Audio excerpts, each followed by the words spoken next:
Entonces me dijiste, bueno, que estás en Sinaloa, ¿no? En Sinaloa, aquí estoy. Sí. Ya es mi año. Llegué en el 2004, en el 2003. Wow.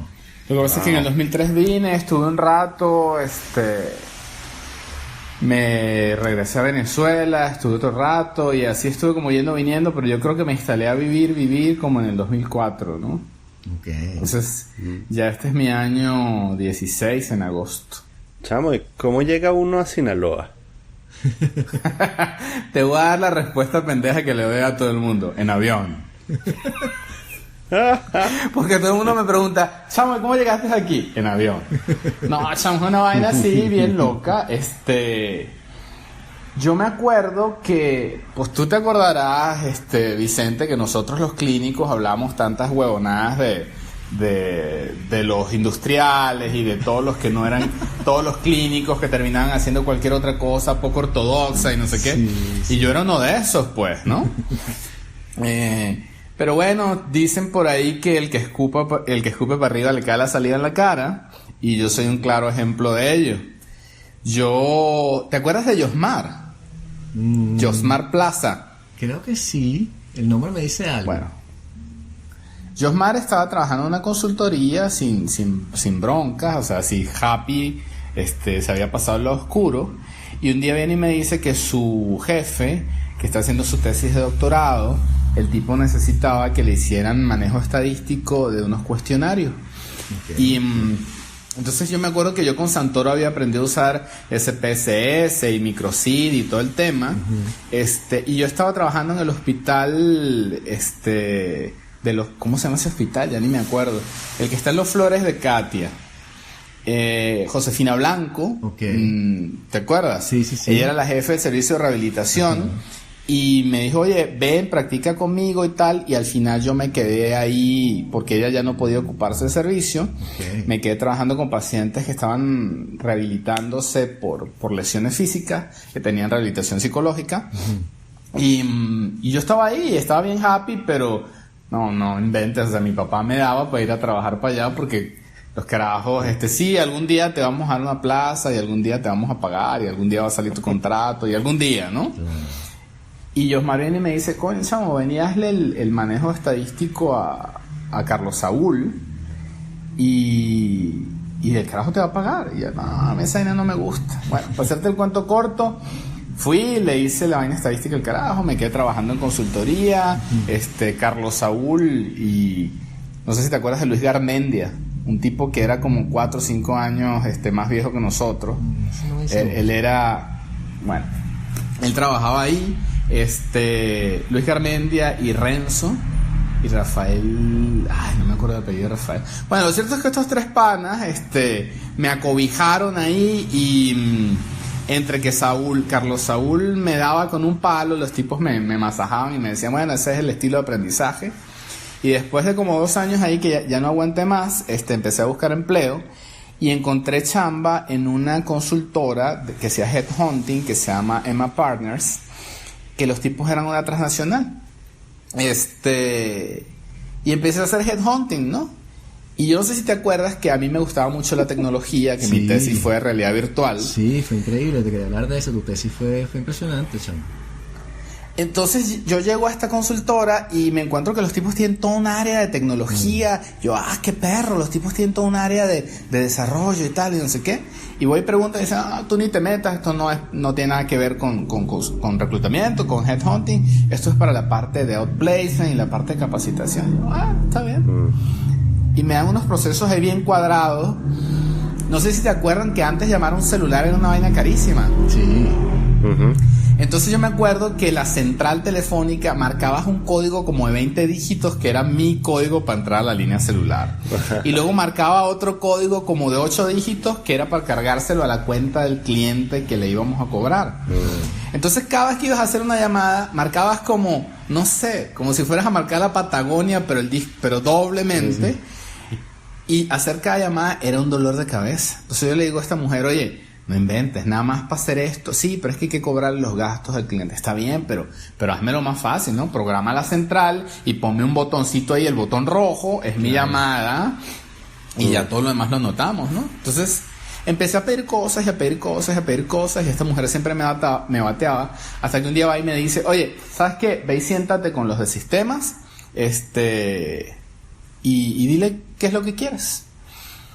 Entonces le digo, oye, lo que pasa es que a mí me gustaría yo tengo un Excel muy básico en aquel entonces, en el que yo administro las cosas así y voy pasándolos de una fase a otra y tal, pero a mí me gustaría, y ya salió mi sueño guajiro de inteligencia artificial, robot que pensara y tal, ¿no? Y Peter Braggio se llama, que era el de sistema, que después terminó en Smartmatic, valga la cuña. El tipo va y le dice, no, este bicho está loco, este bicho me está pidiendo que le desarrolle toda una plataforma para hacer reclutamiento. Y Alicia Bertoni, la argentina, le dice, escúchalo, a ver qué quiere el loco, ¿no? Entonces, para resumirles, entre mi idea loca, todo lo que yo quería pedir para que me facilitara el trabajo, la gran habilidad técnica que tenía Peter Braggio para interpretar lo que yo quería, y la visión de negocios de Alicia Bertoni, los tipos terminaron armando el primer sitio web de empleo de Venezuela. Wow. Que se llamaba trabajos.net, y era un sitio web que solamente se hizo para la gente de tecnología. Y yo decía, bueno, yo no entiendo cómo estuvo el tema, pero esta vieja, la verdad es que veía, o sea, no volaba porque le tenía miedo a los cables, o sea, muy visionaria esta mujer.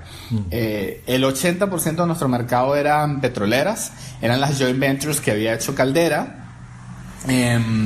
Y teníamos como 20% de mercado del consumo masivo de Unilever, Kraft y otras 2 o 3 que no me acuerdo quiénes eran, y no me acuerdo muy bien porque la verdad es que yo tenía petroleras, ¿no? Yo trabajaba con Pérez Compán, con Amoco, con Total Fina Elfac y así.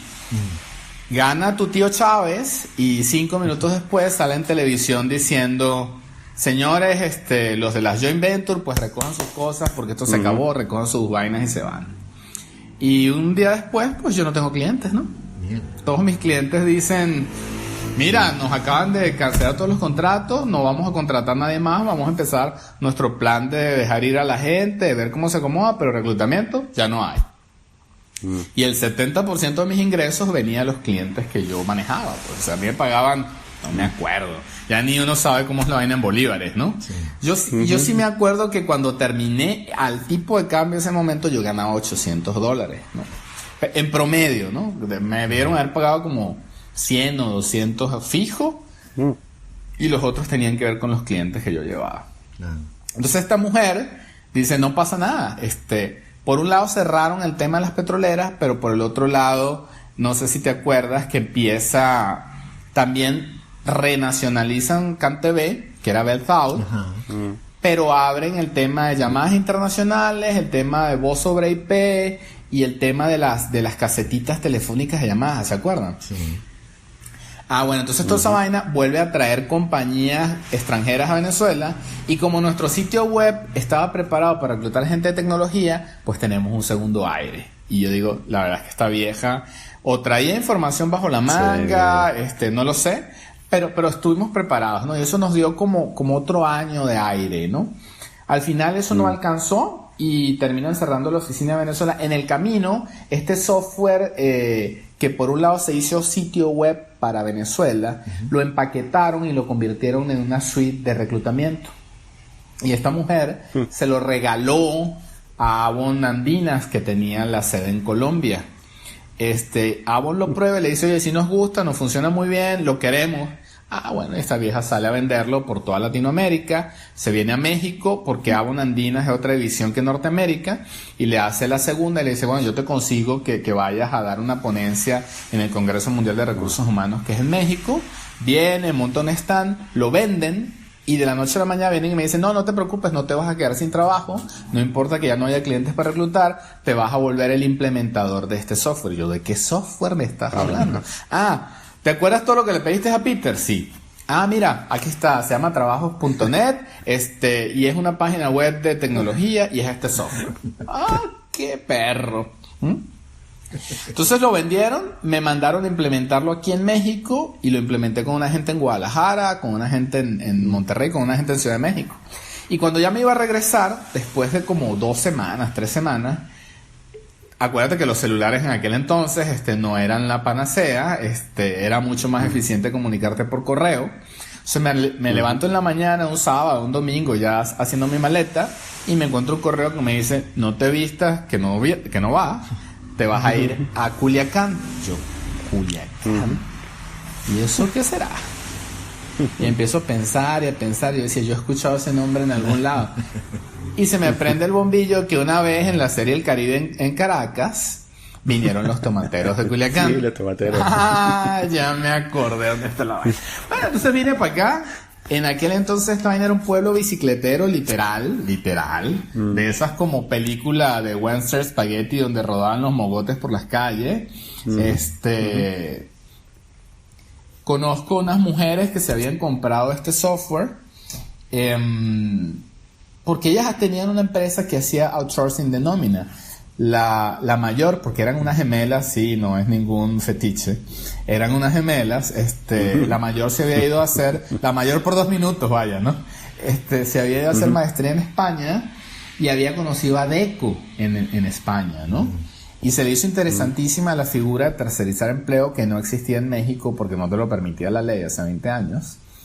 Y esta vieja muy inteligente, monta una empresa de outsourcing aquí, empiezan a tercerizar y encuentran un hueco maravilloso para eludir impuestos que son carísimos aquí desde el punto de vista laboral. Y tiene un negocio que en año y medio las hace, pero millonarias, ¿no? O sea, les dan una plata así de locos, ¿no? Y en el camino, pues los servicios de recursos humanos van asociados, ¿no?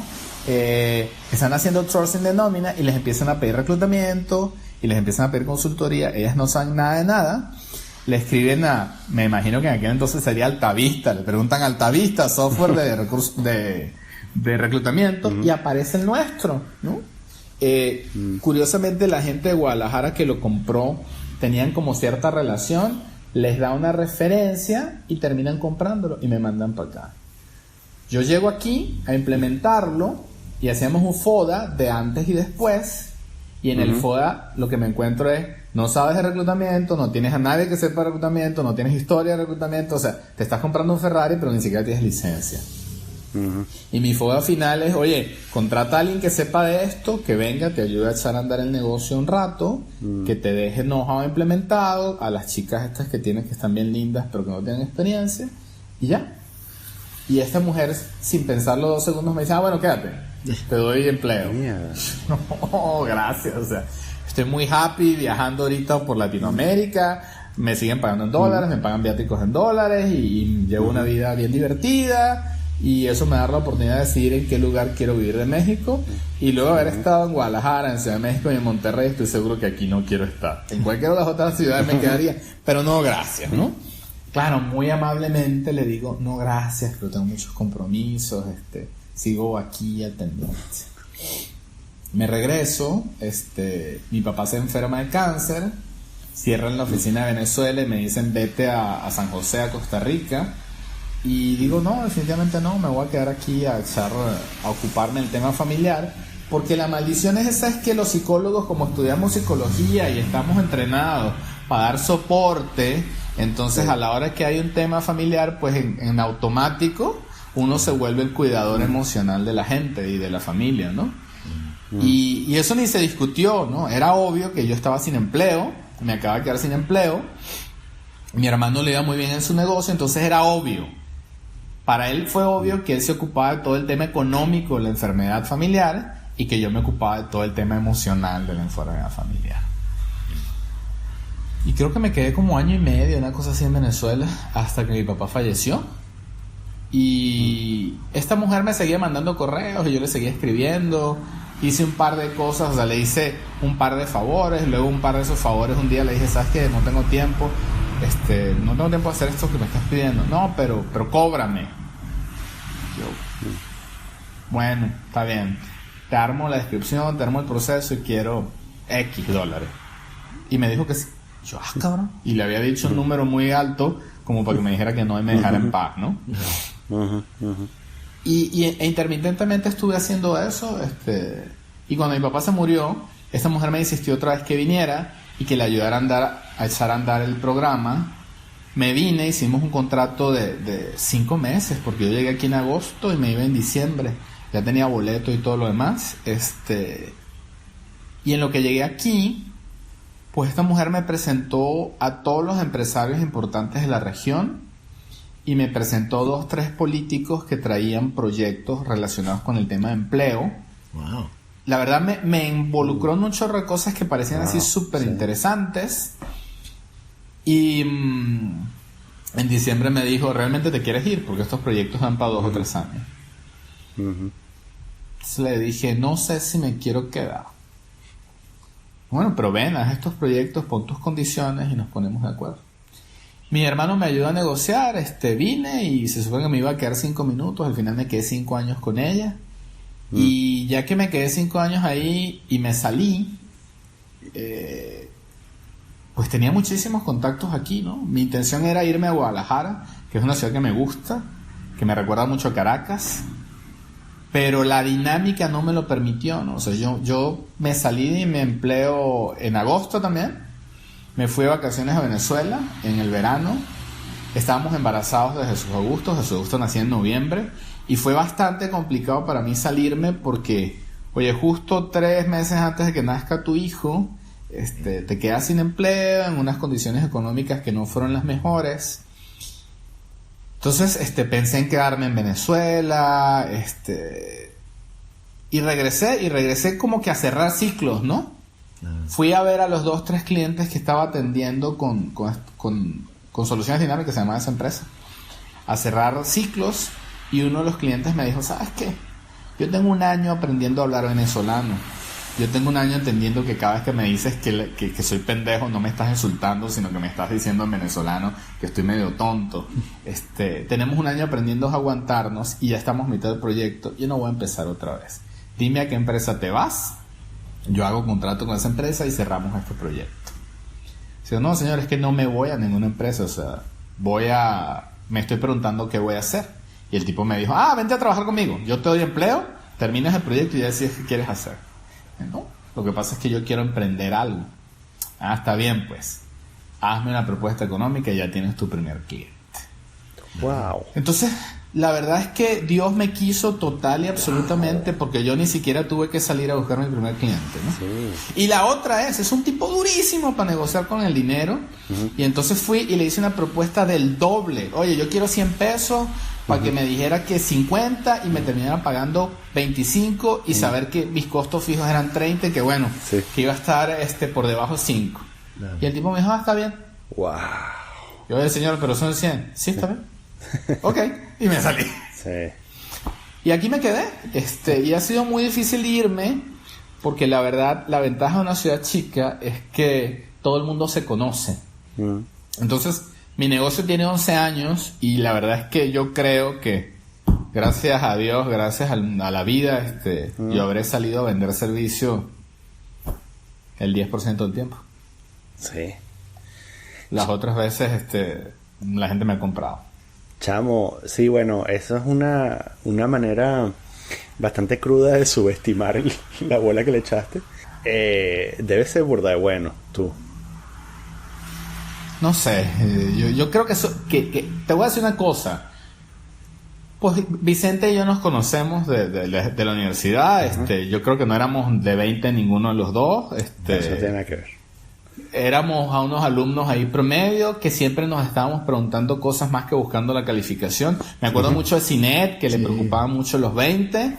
Y me acuerdo de bichos raros como tú, como yo, como Carlos Villarino, que nos preguntábamos cosas que de pronto ni nos teníamos que preguntar, ¿no? Sí. Pero yo creo que nosotros todavía tenemos ese gentilicio del venezolano, esta generación que nos tocó a nosotros de, chamo, no sé, pero yo me las ingenio y lo busco y le resuelvo.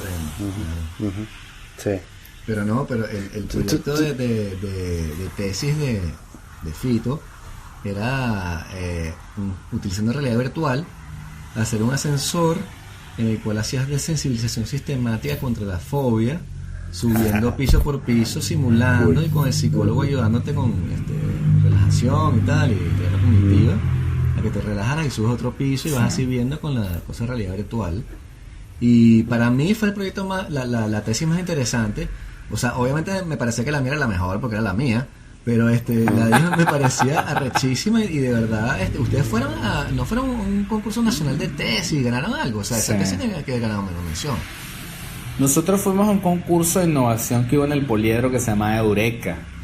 Pero al final no nos ganamos nada porque, estábamos compitiendo con mucha gente y la verdad Jorge y yo cometimos muchos errores a la hora de armar era un cartel, ¿no? A la hora de armar el cartel y la mesa de explicación alrededor del cartel, creo que fuimos muy inmaduros y muy irresponsables, ¿no?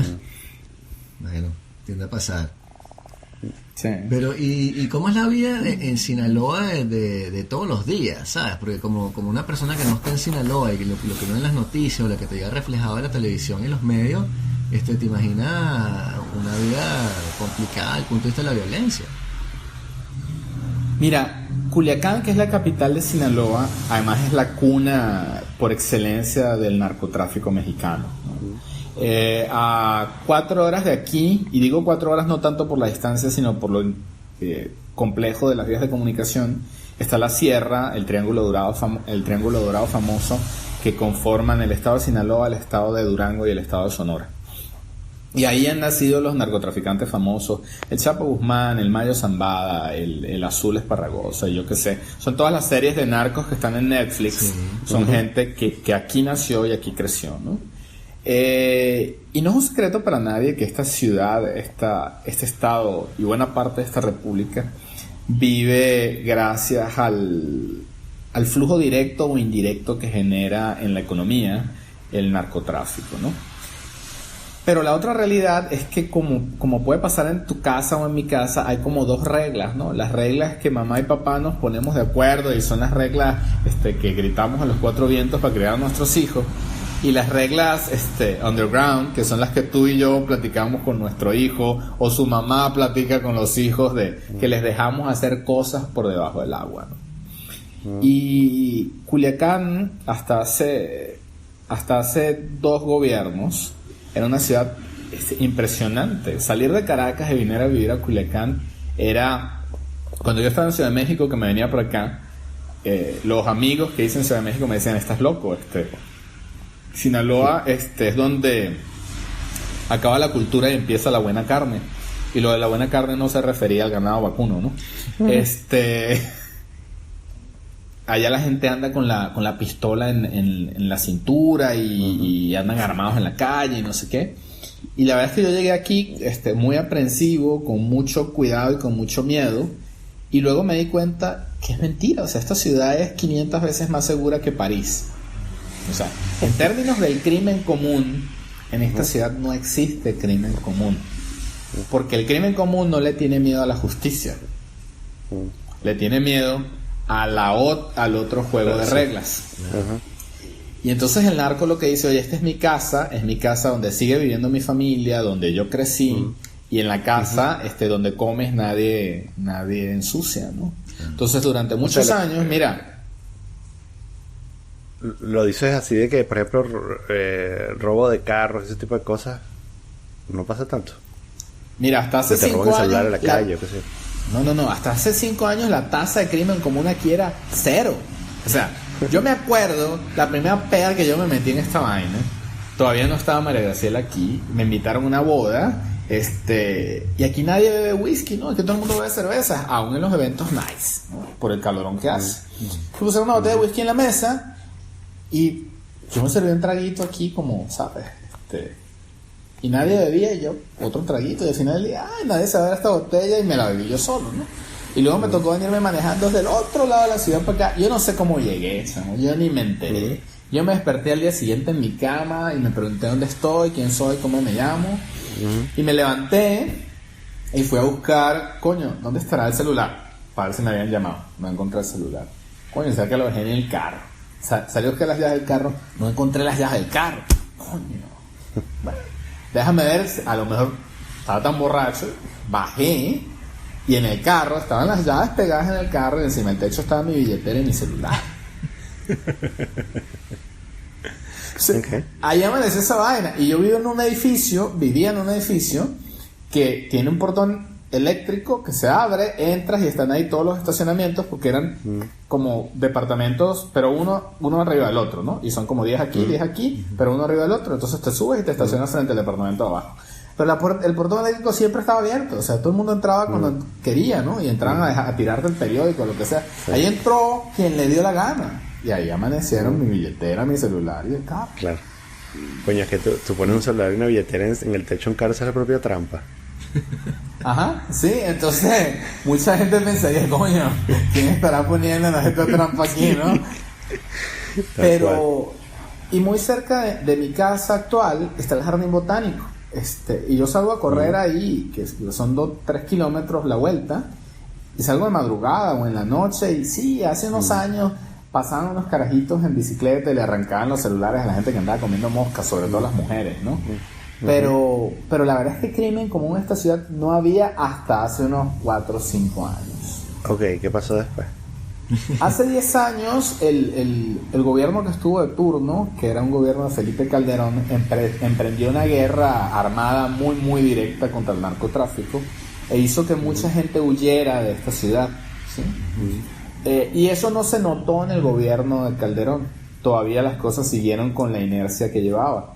Pero en el gobierno pasado, que fue el de Peña Nieto, se empezó a notar la ausencia de los líderes del narco y un orden en el sentido de decir, a ver, aquí nadie hace lo que le da la gana, aquí hacen lo que decían los 4 o 5 capos que estaban aquí. Y los 4 o 5 capos que estaban aquí decían, oye, nuestro negocio no es que andes robando celulares o carritos, nuestro negocio es otro y no queremos ruido, pórtense bien, lo que nos da de comer no es esto, mantengan el orden aquí.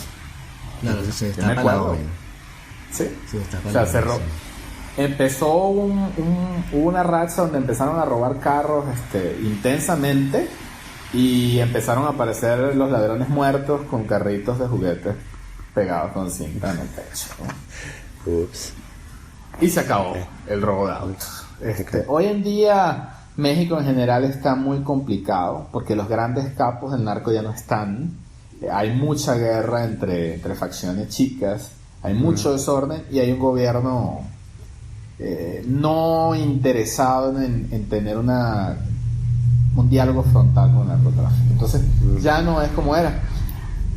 Pero digamos, las posibilidades de que aquí te pase algo violento son muchísimo menores a que te pase en Guadalajara o en México o en Ciudad o en Monterrey. Claro. Pero cuando suceden cosas como lo del hijo del Chapo, que lo liberan, y que hay una balacera que todos vemos por YouTube, o sea, tú como ciudadano viviendo en Sinaloa, eso repercute de cierta manera, o sea, tú lo ves en las noticias o la gente lo habla en la calle o... Totalmente, o sea, la verdad es que eso marcó un antes y un después en esta ciudad. Tuvimos una suerte de paranoia colectiva que se fue diluyendo, pero que en las primeras horas posteriores, en los primeros días posteriores, en las semanas posteriores, sí le pegó, fue fortísimo, ¿no? O sea, comercio cerrado, gente escondida, gente muy alarmada. Y aquí ha sido siempre común que tú escuches una detonación y son fuegos artificiales o fue un balazo que escuchaste a la distancia, ¿no? Pero es algo así como que muy normal, ¿no? Nuestra oficina, que es donde estoy yo ahorita, está en un piso 2 y básicamente tiene una pared, porque todo lo demás es tabla roca, es drywall, aluminio y cristal, ¿no? Entonces, este era el peor lugar del mundo para estar en medio de ese evento, porque no había ninguna pared donde resguardarse y estabas arriba. Sí. Y a 50 metros de aquí, que hay una avenida principal, ahí se estableció un grupo de malandrines a hacer disparos y a hacer desmanes y a asustar gente, ¿no? Nosotros tuvimos que sacar a la gente de la oficina y mi casa, que está muy cerca aquí, pues para allá nos los llevamos y la gente durmió ahí. Hicimos posada y jugamos uno y jugamos adivina quién y todo lo demás. Pero sí estuvo muy complicado, muy complicado. Era algo que no había pasado en todo el tiempo que yo tengo aquí, y preguntándole a mis amigos que crecieron aquí decía que esto es un hecho sin precedentes, nunca había pasado. Es bien complicado trabajar con la imagen que se tiene de la ciudad, del estado, del país, porque enmascara hechos que son bien importantes. Por ejemplo, Sinaloa, hablas de Sinaloa y piensas en narcotráfico, pero Sinaloa es el primer productor de tomate de México y uno de los 5 productores de tomates del mundo. Es el primer productor de granos, de maíz básicamente de México, y es uno de los 10 principales productores de maíz del mundo. Y es el principal productor de camarones de México y el principal productor de camarones de Norteamérica. Pero todas esas cosas no ganan tantos minutos y tantas líneas en las primeras planas mediáticas como decir que esta es la cuna del sapo, ¿no? Sí, no es tan sexy, me imagino. Pero tampoco tiene como la imagen de una región próspera. O sea, cuando tú piensas en Sinaloa, sí, puedes pensar en campesinos y tal, pero no vas a pensar en campesinos prósperos, piensas como más entre comillas, explotados, si se quiere. De pronto no es el caso. Y eso es un gravísimo error, porque la agroindustria de este estado es tecnología de punta. Aquí puedes ver a los agricultores revisando sus campos con drones. Aquí puedes ver a los agricultores que tienen sembrados sensores de temperatura, pH, humedad en el suelo y que le están dando información en tiempo real a un software que les permite administrar los sistemas de riego por goteo que sueltan las soluciones salinas en el suelo para tener producción óptima. Aquí los empaques que seleccionan y clasifican y enceran y empacan tomates y pepinos en Estados Unidos están robotizados al 80%. Este es el principal estado de México y creo que está dentro de los primeros 10 de Norteamérica en tener cultivo en superficie protegida, llámese invernadero, casa sombra, macrotúneles. Entonces los agricultores de aquí son ricos, de hecho. Aquí hablamos de que, oye, es que esta persona es rica, es agricultor, y entonces la pregunta es agricultor del valle o de la sierra? No, del valle. Claro. Entonces siembra tomates o pepinos, ¿no? Y si es de la sierra, pues es de la otra liga. Siembra otra cosa. Mira, ¿y eso tiene alguna influencia? O sea, ¿cuáles son las dificultades que ello acarrea desde el punto de vista de contratación de recursos humanos? Este estado es particularmente complicado porque primero te encuentras una cosa, ¿no? Si pensamos en los agricultores del valle, como el principal producto de exportación es tomate y en segundo lugar pepino, si alguno de esos dos a Estados Unidos fundamentalmente además, si alguno de esos dos cultivos sufren alguna de las locuras de Trump, como fue una medida unilateral cuando se estaba negociando el Tratado de Libre Comercio. En el Tratado de Libre Comercio anterior, en el ALCA, la verdad es que México ganó unas condiciones súper favorables para exportar tomate a Estados Unidos y solamente había una condición de precio de garantía para que no hubiese dumping. Pero era una medida que todos los agricultores de aquí encontraban como saltárselas, la verdad, ¿no?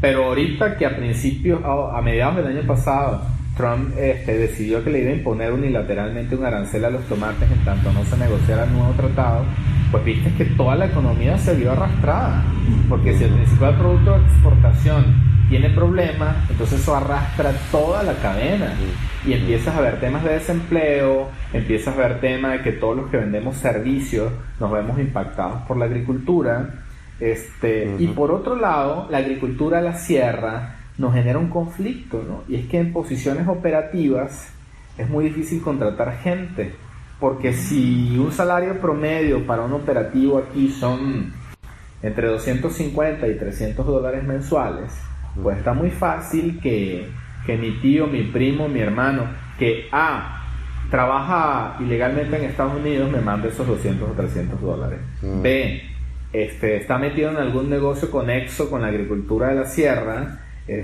pues me mande también esos 200 o 300 dólares, o me dé 1,000 o 2,000 porque tuvo un buen pase de mercancía, o C, que yo sea pariente segundo, tercero, cuarto de uno pesado que es agricultor de la sierra y que me puede dar una lana y ayudarme a sobrevivir otros 3, 4, 5 meses. O sea que tienes entonces, como también esta población como inactiva que tiene quizás poco incentivo para meterse en el mercado, ¿no? Totalmente. Nosotros aquí, mi empresa se llama RH Positivo, somos una firma chiquita, nada más le damos empleo a 7 personas.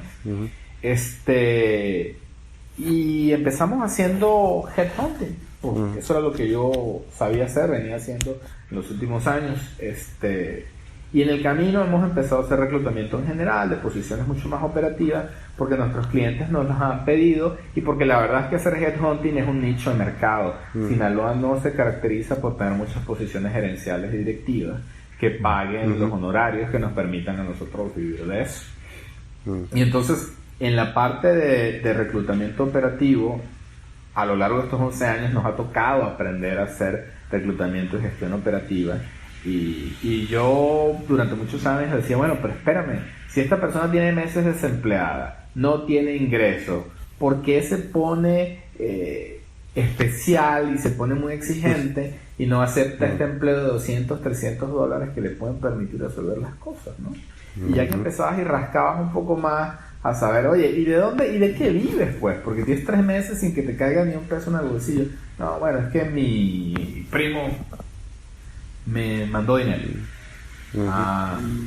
O es que sí, eventualmente hago unas chambitas. ¿Y qué chambitas hace?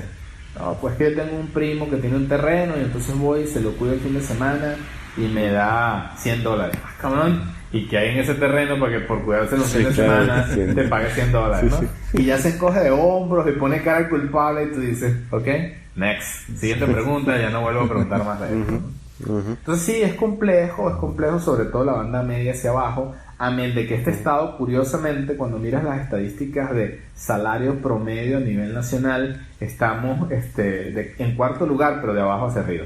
¿Cómo vieron ustedes del lado mexicano la polémica o la diatriba de Trump en torno al muro y que México lo iba a pagar y todo ese rollo? Fue muy chistoso porque la campaña electoral mexicana y la campaña electoral gringa coincidieron, ¿no? Coincidieron temporalmente, no exactamente, pero como que se solaparon, y coincidieron en tener dos personajes muy sui generis, bravucones, gritones, cuya campaña se centró en ser mediáticos, ¿no? Entonces, tenías por un lado al pelucón, como diría nuestro señor presidente Nicolás Maduro,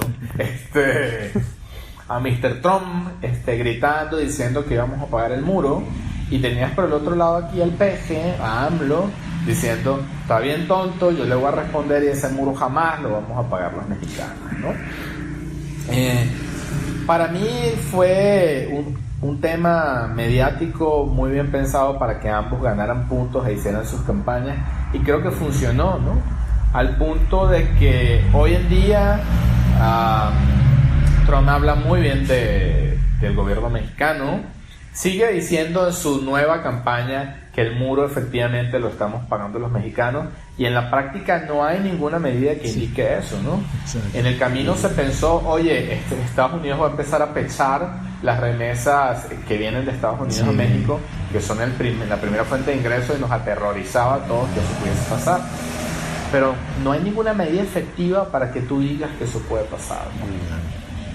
Y la otra es, aquí se echaron las campanas al vuelo y hubo muchos víctores cuando se terminó de firmar el nuevo tratado de comercio entre México, Estados Unidos y Canadá. Se le colgaron medallas al negociador, porque ya no fue un equipo, fue un negociador único, y se habló de que México había ganado muchísimo, ¿no? Y en el camino todos nos preguntamos qué habremos cedido en la letra chica y por debajo del agua para que eso pasara. Y la respuesta se ha venido dando así como muy lentamente, y tiene claramente que ver con la postura migratoria, que México sí es el tercer país seguro, ¿no? Llevamos en lo que va del año, yo creo que desde finales de diciembre hasta acá, empleando a nuestra recién creada Guardia Nacional como policía migratoria en la frontera sur para impedir que las caravanas de Centroamérica atraviesen México y lleguen a Estados Unidos, y Trump ha estado celebrando eso, y aquí el gobierno se ha limitado a tener unas notas de prensa muy chiquitas. Sí, algo de eso había escuchado, que había una especie de componente entre AMLO y Trump, en la cual AMLO se iba a comprometer a limitar las caravanas que llegan hacia Estados Unidos. Pero tú que vienes de Venezuela, hay muchos venezolanos que están en México o que estamos afuera, que dicen que AMLO se parece a Chávez o que está como haciendo renacer el chavismo en Latinoamérica. ¿Cómo lo ves tú? Quizás con lo primero pudiese estar de acuerdo en que se parece a Chávez, ¿no? Con lo segundo tengo mis reservas, porque yo a estas alturas de mi vida sigo sin creer que Chávez haya tenido un proyecto realmente socialista, ¿no? Para mí Chávez tenía un proyecto de enriquecimiento personal y familiar muy claro, que llevó a cabo de una manera magistral y que nos hizo creer a nosotros lo que le dio la gana. Y yo creo que en ese sentido puedes encontrar muchos componentes del actuar diario de López Obrador que parecieran, para los que ya lo vivimos, un total y absoluto déjà vu, ¿no? Te voy a poner un ejemplo. Nosotros tenemos nuestro aló presidente, que es la mañanera. O sea, este tipo todos los días a las 6:30 de la mañana da una conferencia de prensa que dura entre media hora y hora y media en Palacio Nacional. Y yo vivo diciéndole a todos los mexicanos en el lenguaje que más les gusta escuchar a los mexicanos, que este tipo vive jalando la marca. O sea, en términos futbolísticos, el tipo lo que hace todas las mañanas es darnos algún elemento para que sea trending topic y para que nos olvidemos de los temas realmente importantes. Te voy a poner un ejemplo. Ahorita, el tipo, como promesa de campaña, el presidente anterior cambió de avión presidencial, compró un Boeing Dreamliner que costó 130, 150 millones de dólares, porque el anterior ya había cumplido las horas de vuelo que por seguridad se permitían. Pero todo el mundo dice que se pasó del blanco al negro, del negro al blanco, ¿no? Porque en vez de comprarse un avión austero, pues se compró un Boeing Dreamliner a todo lujo. Y este amigo, como promesa de campaña, dijo que él jamás se iba a subir en el avión. De hecho, lo ha cumplido, vuela en vuelos comerciales. Tener el avión parado en un hangar en California nos ha costado más que si lo estuviésemos usando, pero ha cumplido su promesa de campaña, ¿no? Y ahorita sale en la mañanera a decir que como el avión no se ha podido vender por más que se ha intentado subastar, lo va a rifar. Como lo están escuchando. La Lotería Nacional va a rifar el avión presidencial con 5 millones de boletos de... No sé, creo que van a costar $10 cada boleto, $5 cada boleto, ¡Qué genio! ¿no? Pero un genio total, porque durante una semana nadie ha pensado en otra cosa, no se han hecho memes y noticias sobre el avión presidencial. Pero al mismo tiempo se está trabajando en una reforma a la Constitución para que 2 magistrados del INE, que es el Instituto Nacional Electoral, a ver si les va sonando, los pueda proponer el Ejecutivo. Sí, esta reforma va a pasar porque la mayoría del Senado y de la Cámara de Diputados la tiene el oficialismo. Entonces, la reforma va a pasar y en 2 meses vamos a tener sentados en el INE a 2 consejeros independientes de 2 ternas que nombró el Ejecutivo. Claro, suena? Sí, pero ese es el pueblo que se está apropiando los medios de representación poco a poco y destruyendo las antiguas estructuras viciosas que tenía el sistema corrupto y no permitían que la gente tuviera libertad y fuera, en fin. Sí. Total y absolutamente. Y ese es el discurso que está repitiendo también. El gobierno de López Obrador le está devolviendo al pueblo el poder. Se los voy a poner de esta manera. Acaba de inventar, o sea. Sí. Se los voy a poner de esta manera. Decisiones estructurales de seguridad nacional y de posible crecimiento económico, como la creación o no del nuevo aeropuerto internacional de Ciudad de México, se decidieron con fanfarrias, por favor, y redoble de tambores, una consulta popular. Referéndum, claro. Ni siquiera un referéndum. Una consulta popular express.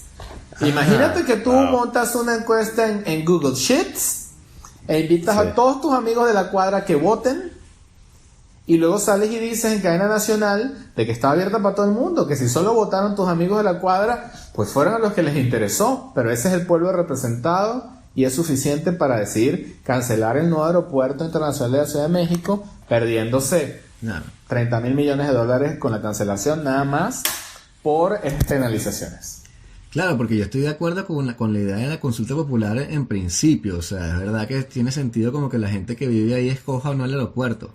Pero si la forma en la que lo eligieron fue truqueando la elección en sí misma para aprovecharse de la cosa y vendértelo como una especie de elección soberana, es ¿sabes? La estafa de No, siempre. pero ya va. Como bien apunta Luis, es una decisión de infraestructura que no necesariamente responde a lo que tú puedas comprender o no de las necesidades de la Sí, capital terreno, o del país, sí. ¿no? Sí, No, digo, una o vez sea, que has lo que- decidido como que es una opción, una vez que decidiste si lo vas a hacer o no, le preguntas a la gente como que ustedes Sí. de verdad quieren un aeropuerto aquí, o sea, que se puede hacer o no. Y que ellos escojan.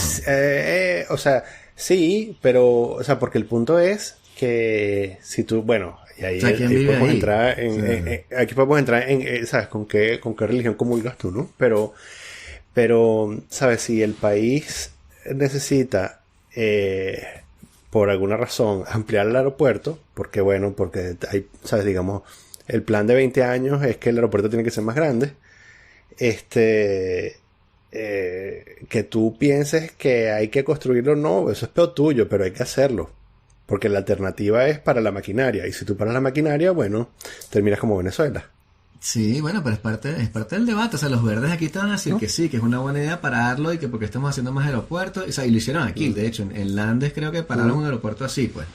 Justamente diciendo que, o sea, no es tan obvio que la gente se va a oponer a que se pare la máquina económica. No, yo entiendo todo el tema. Mira, lo entiendo perfectamente. Hace 10 años intentaron hacer un primer aeropuerto en una zona que era una reserva, digamos una reserva ecológica y una reserva de los pueblos originarios, vaya, ¿no? Y más allá de solo ser un área verde para los pueblos que originariamente tenían la propiedad, tenía valor, no sé si llamarlo religioso, ceremonial, pero lo tenía, ¿no? Y al final del día estos tipos hicieron muchas manifestaciones, hicieron bloqueos, usaron la fuerza, también usaron la ley, se ampararon y tal, y finalmente fue tanto el alboroto que hicieron desde el punto de vista del impacto verde y el impacto histórico, que el gobierno terminó cediendo y dijo, está bien, no se hace, ¿ok? Pero ese no es el caso de este aeropuerto. No, este aeropuerto claro, sí. ya estaba en construcción. O sea, el impacto ecológico que le ibas a generar al área, ya se lo generaste.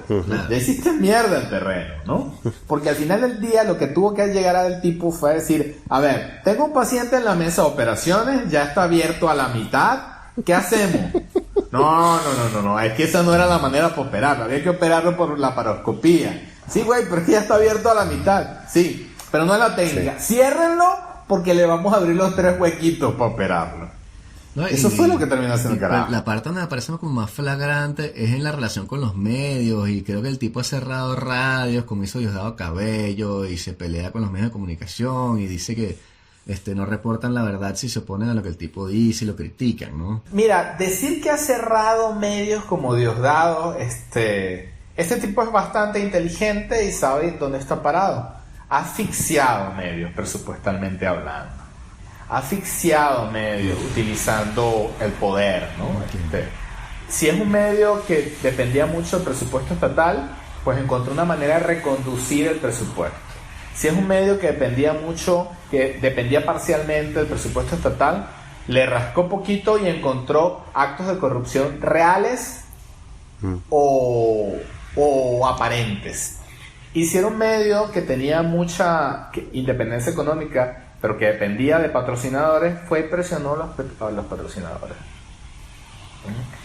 Si es un tipo muy poco tolerante, profundamente popular, pero con todo el respeto que le tengo a este pueblo que me ha acogido y que me ha hecho sentir como en casa, y como mexicano que soy ya también, y por eso me atrevo a emitir esta opinión política, yo creo que uno de los graves problemas que tenemos en este país es que llevamos claramente, no este gobierno, sino las dos últimas elecciones han sido elecciones muy bien diseñadas, las campañas, o sea, con gente detrás muy inteligente, que ha sabido manipular muy bien el músculo emocional del pueblo, al punto de apagarle absolutamente cualquier análisis racional. Y súmale que tenemos una gran desventaja, que este es un país de 130 millones de personas, con un 80% de población en pobreza, y no solo pobreza económica, ¿no?, sino pobreza educativa. Y con unos circuitos electorales que están diseñados para que básicamente las elecciones las determinen un puñado como de 5 o 6 estados que están en el centro del país, que históricamente han sido estados muy pobres porque están sobrepoblados y carecen de recursos naturales allí, y que dependen mucho de programas sociales y de dádivas del Estado. México es muchos Méxicos, ¿no? Las regiones de México que le pueden hacer oposición al gobierno, llámese como se llama el gobierno, es el norte, porque el norte es rico, ¿no? Rico en términos económicos, pero ricos también porque acumula las familias históricamente ricas y que tienen intereses creados y que tienen educación y que acceden a otros medios, y que son los estados donde en el centro norte y en el norte, que son las ciudades donde más se ha desarrollado desde el punto de vista industrial y que acumulan la mayor población con nivel educativo medio alto, pero que no son suficientes para definir elecciones. Muy complejo. Y también, bueno, yo la verdad es que no he leído mucho en detalle, pero sí he leído como los casos famosos de, ¿sabes?, de las granjas de fake news, ¿no? Que hay como, tengo entendido que las campañas tienen un componente grande de manipulación, bien sea para presionar a los medios o para presionar los intereses económicos, para crear tendencias en Twitter respaldando noticias que no son enteramente ciertas. Y que yo a veces pienso que esas cosas que pasan en México es de alguna manera el futuro de América Latina, ¿no? Porque en México, quizás teniendo un poco más recursos, además desde el punto de vista económico vale la pena, tiene sentido hacerlo en México porque ganas mucho si logras ganar las elecciones, ¿no? En términos de control de un país, ¿sabes?, es tan apetecible, o sea, el único otro candidato sería Brasil, ¿no?, en América Latina. Mira, la verdad es que México es un país que creo que se han dado muchas condiciones para eso, ¿no? Como pasó en Venezuela durante muchos años, las compañías telefónicas aquí fueron del Estado y fueron profundamente ineficientes.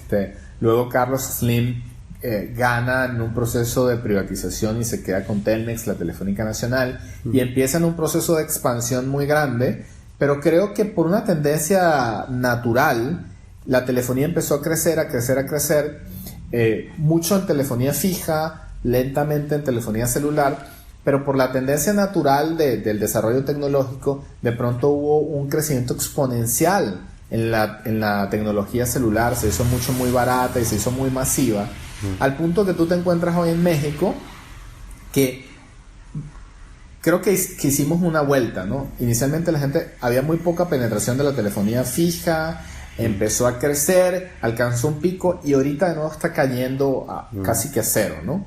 Pero por otra parte, el 80 o 90% de la población mexicana tiene un celular, ¿no? O sea, si tú cuentas en una encuesta reciente que leía el número de celulares que hay en México, hay como 2 o 3 celulares por persona. Y pensando en la penetración por el nivel socioeconómico de la gente, este tipo decía que como el 80 o 90% de la población mexicana debe tener un celular. Y por otra parte, muchos de los planes de telefonía celular mexicanos, bien sean prepago o postpago, están muy enfocados a darte Facebook, Twitter y como que gratis, ¿no? Como que ilimitados en tu plan, ¿no? Entonces, y se ha vuelto muy natural que Facebook sea un medio masivo para lo que tú quieras. Te pongo un ejemplo. Aquí hay sitios web de empleo con los que nosotros trabajamos, pero si piensas en población operativa, de clase media, baja, hacia abajo, el medio mucho más eficiente para conectar con esa gente se llama Facebook. La penetración de Facebook es brutal para hacer reclutamiento, o para difundir una noticia o para generar una campaña. Ahora imagínate para tener granjas de fake news. Claro. O sea, todos los días puedes leer esto y luego hay una población que dice, oye, es cierto, yo lo leí en Facebook, ¿no? O sea, hay gente que tradicionalmente no leía el periódico porque era un medio caro, y porque no tenía una cultura de sentarse a leer un artículo largo, pero que empezó a leer, leyéndose estos artículos de 10, 20 líneas, sin ningún soporte, sin ninguna validez de las fuentes, y si lo leíste en Facebook, pues tiene que ser verdad, ¿no? Sí. Es bien curioso encontrarte cómo la población de tercera edad en este país no sabe usar el celular para muchas cosas, pero se sabe meter en Facebook, ¿no? Y hay muchos chistes de que es que mi mamá todos los días me manda una oración diferente porque leyó en Facebook que esa oración curaba y que habían casos donde se había demostrado que la oración le había curado el cáncer a Juanito, ¿no? Sí. En la campaña pasada se encontraron pruebas concretísimas de periodistas connotados relacionados con granjas de fake news, con grupos de poder de aquí del norte muy interesados en que no ganara López Obrador y que le estuvieron metiendo mucho dinero, mucho presupuesto y que montaron campañas muy formales para hacer mucha presencia en Facebook, ¿no? Y que incluso cuando se habló de todo el escándalo de los rusos metidos en el tema de las elecciones gringas, manipulando Facebook, pues aquí también se llegó a hablar de ese tema, ¿no? Solo que por alguna extraña razón fue una noticia que estuvo haciendo mucho revuelo 2-3 días y luego se silenció totalmente, no como suele pasar con las noticias que se van enfriando y van pasando de primera página hacia adentro en el periódico, ¿no?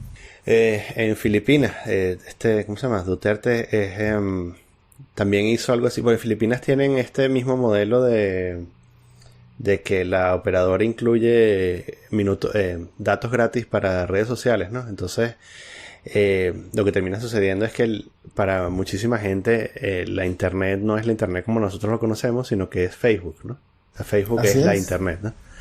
Así es.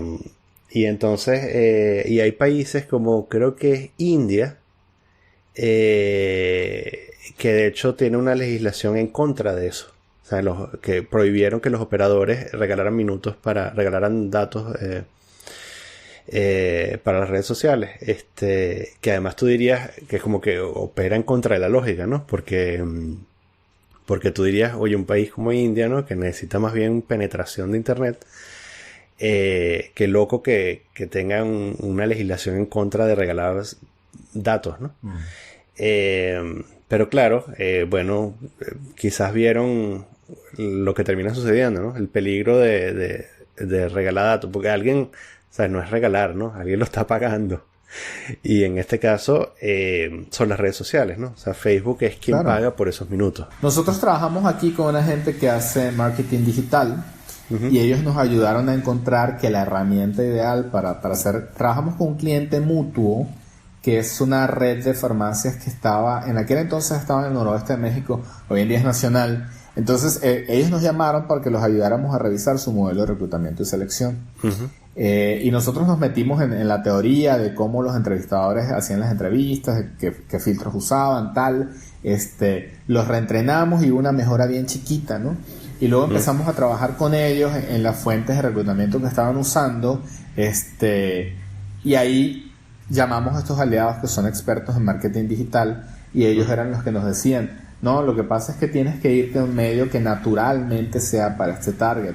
Este target no tiene dinero para navegar en internet. Este target no tiene dinero para navegar en los sitios web de empleos en los que tú trabajas. Este target tiene datos gratis para Facebook. Entonces cualquier cosa que vayas a usar lo tienes que hacer ahí. Ni el correo, ni Twitter, ni tu sitio web de empleo, nada de eso funciona. Tan es así que ellos agarraron y les vendieron la idea de tu página web, úsala como un medio de comercio, pero todo lo que le estabas metiendo en dinero a la página web, méteselo a Facebook. Y te garantizo que vas a empezar a tener leads a cambio, ¿no? Sí. Y él me decía, imagínate el poder que tiene Facebook en este mercado. Tú lo que quieres hacer down the trade el camino para hacerlo es Facebook. Y pasa también que la gente hace como el LinkedIn, que cambia su perfil, que adapta su perfil de Facebook. O eso es algo que... No, fíjate, aquí en México pasa que tu perfil de Facebook es como muy tú, ¿no? Ajá, sí.